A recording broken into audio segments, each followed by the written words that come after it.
मैंने आपको बताया कि प्लस बैंक मैं आपको करा रहा हूँ, सारी आंसर उसके साथ में कराऊँगा और करा भी रहा हूँ। मैंने पहला अध्याय डाल दिया पूरा, सेकंड अध्याय का ऑब्जेक्ट टाइप, रिक्त स्थान और सारी चीज़ें वो मैं आपको बता चुका था और उनके आंसर्स भी मैंने आपको दे दिए थे। अब बचे थे उसके अति लघुत्तरी क्वेश्चन आंसर्स, तो इसमें आपको अति लघुत्तरी क्वेश्चन के साथ में आपको सारे के सारे आंसर बताऊँगा अध्याय 2 के। और मैं आपको बता रहा हूँ कक्षा 9 की आपको प्रश्न बैंक, जिसमें से लगभग 90% आपको क्वेश्चन आंसर्स आते हैं। बाकी जो 10% मतलब 10 अंक बचा है वो आपके ब्रिज कोर्स में से ऐड होते हैं। ठीक है, तो स्वागत करता हूँ बच्चों एक बार फिर से हमारे चैनल पर। आप देख रहे हैं आर.के. World education.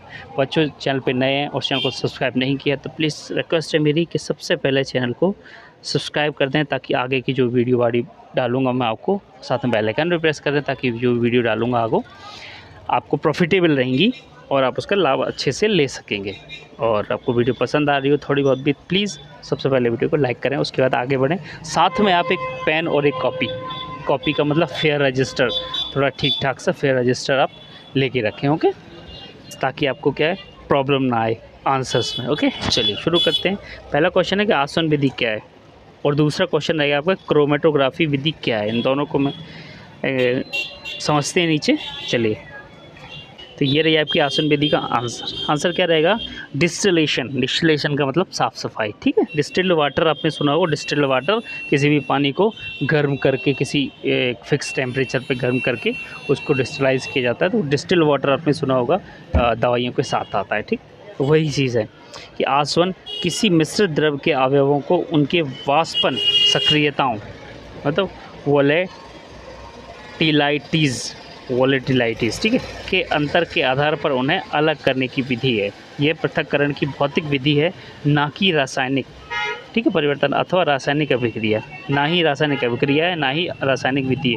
भौतिक विधि का क्या मतलब होता है कि आपको जो दिखती है, लाइक एक अपने जो रहता है ना अपने पास, एक मान के चलो अपने एक हथेली, मतलब जो अपने चाय बनाते हैं ना, उसको लिया, उसमें पानी डाल दिया, पानी को उबालना चालू किया एक फिक्स टेम्परेचर पे, ठीक, और छोड़ दिया, वो जो ऊपर उठेंगी ना, ऐसी भाप जाएगी, वो जो विधि कहलाती है वो आपकी कहलाती है भौतिक विधि। ठीक है, सेम ऐसा आपको इसमें दिखेगा, जैसा आपको ये दिख रहा है ना, इसमें आपको दिखता है। चलिए आगे बढ़ते हैं हम। दूसरा क्वेश्चन था, उसका आंसर ये रहा। तो क्रोमेटोग्राफी आपका क्वेश्चन था, उसका आंसर ये रहा। चलिए देख लेते हैं इसको भी।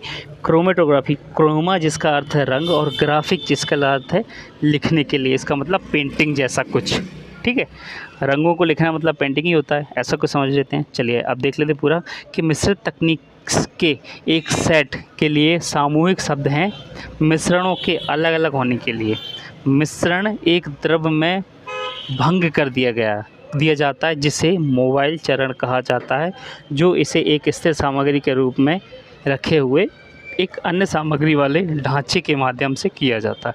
तो ये आपको क्या कहलाती है, क्रोमेटोग्राफी। ठीक है, क्रोमेटोग्राफी का में ज़्यादा यूज़ होती है, तो फ़ोटो खींचते हैं ना, उसमें यूज़ होती है क्रोमेटोग्राफी।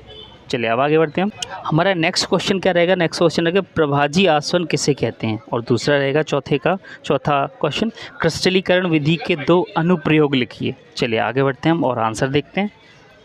प्रभाजी आसवन का फ्रैक्शनल डिस्टिलेशन, प्रभाजी आसवन मतलब साफ़ सफाई, जो क्रिस्टलाइजेशन वो होता है डिस्टिल वाटर वाला, तो अब पूरा देख लेते हैं हम।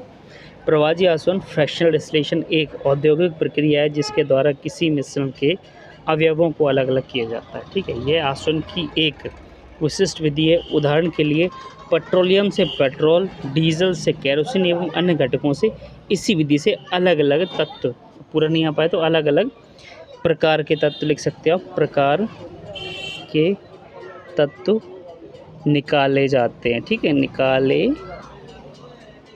जाते हैं, इतना लिख सकते हैं। और आपको नहीं लिखना, उदाहरण के लिए पेट्रोलियम से पेट्रोल, डीजल से केरोसिन, बस इतना कर सकते हो। इसके अलावा आपको ज़रूरत नहीं है पूरा लिखने की, जो मैंने लिखा यहाँ तक आप लिख सकते हो यहाँ से। ओके, चलिए आगे बढ़ते हैं हम। क्वेश्चन था क्रिस्टलीकरण का अनुप्रयोग, क्रिस्टलीकरण के कुछ अनुप्रयोग बोले थे आप, तो 2 अनुप्रयोग क्या, क्रिस्टलीकरण प्रक्रिया का उपयोग बहुत ही ज़्यादा इंडस्ट्रियल एरिया में उपयोग किया जाता है, चाहे वह छोटी इंडस्ट्रियल एरिया हो या फिर बड़े। देख लेते हैं कैसे। पहला अनुप्रयोग क्या हुआ उसका, खारे जल से नमक क्या करना, को प्राप्त करना क्रिस्टलीकरण का उदाहरण है। दूसरा है फिटकरी के कच्चे माल से फिटकरी को क्रिस्टल के रूप में प्राप्त करने की प्रक्रिया क्रिस्टलीकरण कहलाती है। ओके, चलिए अब हम आगे बढ़ते हैं। नेक्स्ट क्वेश्चन देख लेते हैं कि धातु एवं अधातु में 2 अंतर लिखना है आपको और भौतिक एवं रासायनिक परिवर्तनों में के गुणों में अंतर, 2 गुण लिखना है आपको। मैं आपको बता दूं कि अंतर हमेशा 4 और 2 पूछे जाते हैं, आपको रट लेना। कोई भी अंतर मिल जाए आप रट लो, सीधी सी बात है, आपको फाइनल में आ ही जाएगा। जो आपको बताते जा रहा हूँ साथ में ये वाली, इनको आपको घोल के पी लेना। जो भी मैं आपको क्वेश्चन बता रहा हूँ अभी से स्टार्ट करोगे तो आपको 4-5 महीने 6 महीने बाद अच्छे से ये काम आएंगे। ठीक है, आप सोचोगे अभी से नहीं बहुत टाइम है, तो आप जो मैं सोच रहा हूँ 90% और आप सोच रहे हैं 90% प्लस नहीं ला पाओगे, ये मेरी गारंटी है। वो अभी से आपको तैयारी करनी पड़ेगी अच्छे से। चलिए आगे बढ़ते हैं, 2 क्वेश्चन और देख लेते हैं। तो आपको ये दूसरा धातु अधातु मेरे पास कोई आंसर नहीं थे, मैं आपको वापस से बता दूंगा, टेंशन बिल्कुल नहीं, लास्ट में आपको उसका आंसर बता दूंगा। पर यहाँ पे देख लेते हैं भौतिक और रासायनिक परिवर्तन में उनके 2 गुण बता देते हैं। पहला है कि वह परिवर्तन जिसमें परिवर्तन के पश्चात पदार्थ को पुनः पूर्व अवस्था में प्राप्त किया जा सकता हो। ठीक है, एक है भौतिक परिवर्तन। अब रासायनिक की बात करते हैं, वह परिवर्तन जिसमें परिवर्तन के पश्चात पदार्थ को पुनः अवस्था में आसानी से प्राप्त ना किया जा सके। प्राप्त कर सकते हैं बट आसानी से नहीं। ओके, अब यहाँ पे देख लेते हैं कि परिवर्तन के पश्चात कोई नया पदार्थ नहीं बनता। भौतिक में बढ़ते हैं इसमें कि परिवर्तन के पश्चात एक या एक से अधिक नए पदार्थ बन सकते हैं। ठीक है, चलिए आगे देख लेते हैं अगला क्वेश्चन। नेक्स्ट क्वेश्चन हम देख लेते हैं कि उपधातु क्या होती है। एक उपधातु का नाम लिखना है और अगला है कि एक तत्व एवं यौगिक में अंतर लिखना है आपको। ये मान कर चलो 2 नंबर का आएगा, सिर्फ 2 ही आपको याद करना है। वैसे मैं आपको काफ़ी सारे बता दूंगा, बोल दूंगा कि लगभग 4 तो याद कर ही लेना। ओके, बट इसमें 2 का पूछा जा रहा है तो 2 ही करना है। ठीक, ये ओरिजिनल क्वेश्चन पेपर में से जिसमें से क्वेश्चन पेपर बनेगा ओरिजिनल, वही मैं आपको बता रहा हूँ। लगभग 90% इसमें से आता है। पहले मैं आपको बता चुका हूँ, ब्रिज कोर्स में भी आपको बता चुका हूँ, ब्रिज कोर्स में से 10% आता है, इसीलिए इसमें से 90% आएगा। ओके, चलिए आगे बढ़ते हैं। तो ये आपका आंसर है कि वे तत्व जिनमें धातु तथा अधातु दोनों के गुण पाए जाते हों उन्हें उपधातु कहते हैं। मेटलॉइड, ठीक है, boron, silicon, germanium, arsenic, antimony और टेलुरियम, ये 6 प्रकार के उपधातु कहे जाते हैं। ये उदाहरण हो गए। ठीक है, एक इसमें से एक उदाहरण लिख सकते हो आप, और लिखना है तो सारे लिख दो और अच्छी बात है।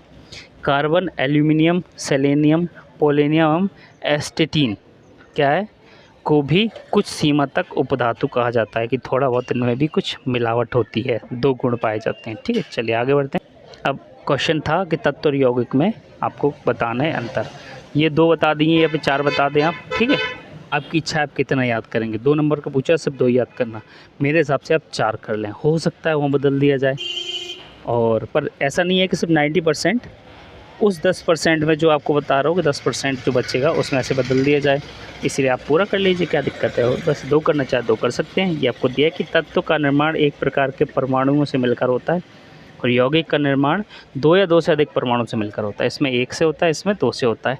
तत्वों की संख्या लगभग 112 होती है। यौगिक की संख्या बहुत अधिक होती है जिसको गिना नहीं जा सकता, इसीलिए बहुत अधिक लिख दिया यहाँ पे। ठीक है, आगे कि तत्व के गुणधर्म उसके सूक्ष्मतम कण परमाणु के कारण होते हैं। यौगिक के गुणधर्म उसके सूक्ष्म कण अणु के कारण होते हैं। यहाँ पे परमाणु के कारण होते हैं, यहाँ पे अणु के कारण होते हैं। 3 हो चुके हैं आपके, चौथा देख लीजिए आप, और 5वां भी आप देख सकते हैं।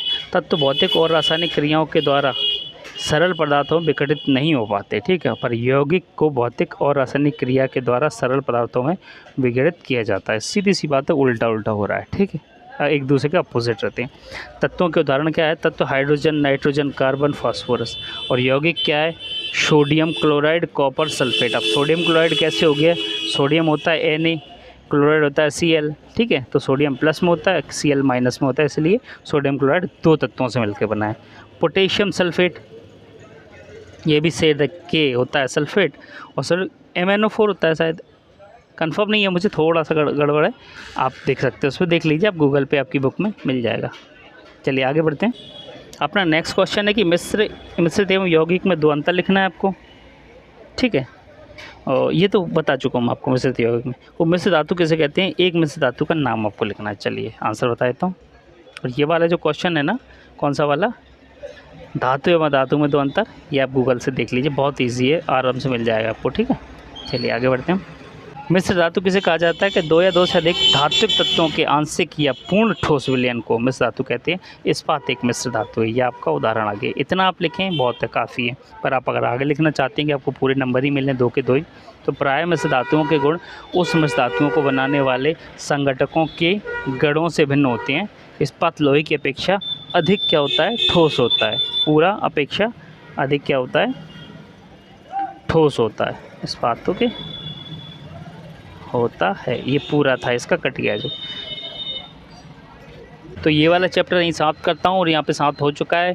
मिलता हूँ अगली वीडियो में। आपको अगर वीडियो पसंद आई हो तो प्लीज़ सबसे पहले वीडियो को लाइक करें, साथ में चैनल को सब्सक्राइब ज़रूर कर दें, ये रिक्वेस्ट रहेगी। मिलता हूँ अगली वीडियो में अगले अध्याय के साथ, अध्याय नंबर 3। धन्यवाद।